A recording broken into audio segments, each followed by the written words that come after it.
interessa por geopolítica. Pois né? é. Incrível, né?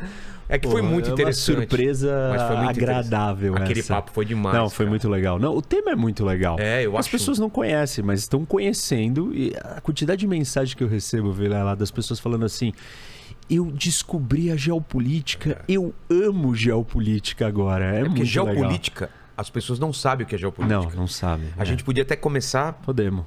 Por isso, o que é geopolítica? Olha, a própria palavra... Não, primeiro vamos falar do significado genérico da palavra. Quando você fala em geopolítica, as pessoas pensam em... tá falando de política internacional, de relações internacionais. E ela é usada dessa forma, na maior parte das vezes. Sistema internacional, política internacional, questões estratégicas. Mas geopolítica, tecnicamente falando, ou mais precisamente, não é isso. É a combinação de dois conceitos importantes, que é a geografia com a política. Certo. E como que a geografia afeta a política? Então, a geopolítica é uma teoria que tenta explicar como que os espaços, como que lugares criam certas realidades políticas, certas causalidades históricas na política. Então, basicamente, assim, de um jeito simplista, dá para a gente dizer que a geopolítica vai mostrar para nós o contexto que existe na nossa vida e como que esse contexto, né, esse tabuleiro, essa base, essa realidade vai explicar a nossa realidade política.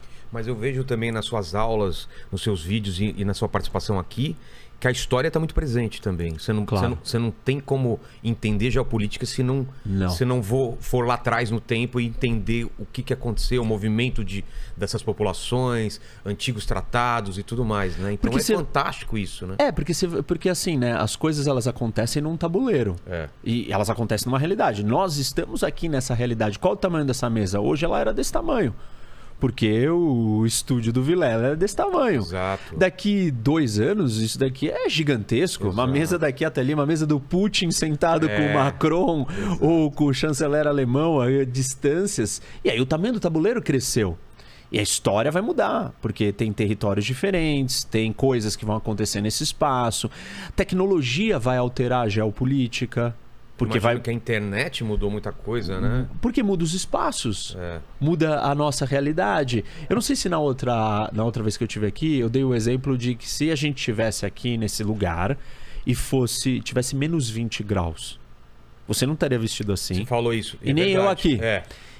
Se isso daqui fosse escuro e eu não conseguisse te ver, eu provavelmente precisaria de um equipamento para conseguir te enxergar. Uma iluminação. A tecnologia está mudando essa realidade. O frio ou o calor extremo precisam ser modificados para que eu e você consigamos sobreviver ou viver em harmonia num lugar. Então, a tecnologia ela vai alterando a geografia, ela vai alterando o nosso ambiente. Claro que essa discussão ela tem um lado polêmico ou assim, que incomoda muita gente, que é, mas você está dizendo que o contexto está dado. Então quer dizer que o destino está resolvido também.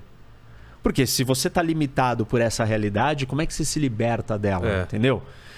E não é isso. Porque vem a tecnologia e muda aquela realidade. O Brasil tem uma história dessa. Costumes. Você altera o solo, por exemplo. A tecnologia alterou o solo do Cerrado brasileiro. Essa é uma grande transformação tecnológica que mudou uma realidade. Faz um país que não produzia petróleo, de repente produzir... Isso, os Estados Unidos, com o xisto, o petróleo de xisto, o gás de xisto, que é uma nova tecnologia, um jeito de explorar petróleo, não da maneira convencionais, com grandes poços, mas quantidades de petróleo menor colocadas em rochas, mas você precisava da tecnologia para extrair esse pouquinho que estava no meio das rochas. Tecnologia que mudou isso. Tecnologia de transporte. Exato. Você navegava a vela. Você estava sujeito ao quê? Aos ventos. Aí você tem a propulsão a vapor, mudou a relação que nós temos com a geografia, com as rotas que a gente pode fazer. Eu só podia fazer a rota que o vento permitisse que eu fizesse. Com o barco a vapor, não. E aí, com um super barco numa velocidade mais rápida, todas as tecnologias vão mudando. As rotas de navegação. Se a gente pensa na navegação oceânica pelo mundo, você vai fazer o caminho das Índias. Você vai dar uma volta por baixo da África para subir, para chegar lá. A hora que você constrói o canal de Suez, acabou. Aí vai lá da Rússia com Alasca. Que se mudar, se derreter o Ártico e você conseguir navios quebra-gelo que existem, que vão abrir um caminho no gelo, você vai ter uma outra rota diferente. A tecnologia vai alterar os meios de transporte, vai alterar a relação que a gente tem com o meio ambiente, a relação que a gente tem com a realidade física, não só do ponto de vista de transporte, mas econômico, cultural, sobrevivência, oportunidades, negócios, riqueza. Toda vez que alguém fala de petróleo, fala de recursos naturais, fala de agricultura, fala de minério, isso é pura geopolítica. Exato, né? Porque são as coisas da natureza que estão ali para fazer um efeito na nossa realidade. Agora tá essa luta, essa corrida por baterias mais baratas e mais potentes. Imagina alguém descobre alguma aí forma estamos usando um fazer... recurso natural, que é o lítio. E aí ele tem em determinados lugares. E aquele país que tinha um recurso natural que não era importante antes, de repente se torna mega importante. Aí a frota tá ficando cada vez mais elétrica dos carros. Isso. Começa a ter uma mudança de poder também, que era do recurso natural que estava localizado, que era o petróleo, e a gente deixa de ter o petróleo. O petróleo não foi o recurso natural mais estratégico e importante da história do mundo sempre. A gente teve que descobrir a existência do petróleo, o uso dele e os seus milhões de desdobramentos, não só como combustível, mas como outros produtos, né? Plástico, etc. Então, o petróleo acaba virando um ativo natural estratégico, que não era. E isso começa a dar poder para aqueles países que têm muito petróleo. Quando a gente fizer a transição para fora do petróleo, o novo recurso natural, e se a gente fizer uma transição, vamos supor, para a energia nuclear, e aí o urânio é o grande recurso. Quem tem mais urânio vai ser mais importante do que quem tem o petróleo. Então, a geopolítica ela está sempre olhando para essas mudanças de rota e de recurso. E o recurso não é só natural, tem um recurso de capital. Que tipo de capital? Sei lá, você criar invenções ou cérebros pensantes capazes de construírem riqueza. Hoje, você tem a indústria da tecnologia muito importante. Por quê? Porque nós estamos na era da comunicação, era digital. Então, aqueles países que conseguirem criar as melhores empresas de tecnologia têm uma vantagem de capital. Isso é uma vantagem geopolítica. Parte da disputa entre Estados Unidos e China se dá por esse avanço de quem vai dominar isso. Nanotecnologia. As novas tecnologias. Rede neural. Robótica, AI. Exato. A inteligência artificial. Então, e você tem players novos agora. Você tinha países e agora você tem mega corporações também. Donas do Facebook, o Meta lá, que tem um poderio de decisão maior que muitos países, né? E não só em capital, mas como ele carrega os dados das pessoas. Eu estava vendo, não sei se foi um vídeo seu também, essa discussão sobre o 5G, né? Isso é muito importante. Muito importante, que a China, o pessoal tem medo... Qual que é a empresa? A Huawei. O pessoal está com medo de deixar ela entrar porque ela vem com a vantagem do 5G, mas também... E aí a Rússia, pela proximidade da China, prefere a China do que os Estados Unidos entrar com o 5G. Então tudo isso não é só... Quem tem a tecnologia melhor? É quem eu vou me aliar, quem eu vou deixar entrar. Cara, é muita coisa. Porque o que a gente tem que entender? Que a relação humana, ela não é pacífica. E isso é uma premissa básica para entender a geopolítica. Porque você vai falar assim, não, mas por que faz diferença o outro ter mais recurso que eu? Porque existe escassez. Quando existe escassez e eu preciso daquele recurso, eu vou brigar com você. Você não vai virar e me dar a sua comida... se você corre o risco de passar fome. Então nós vamos brigar por aquela comida. Nós vamos brigar pelo território mais fértil, que produz mais comida.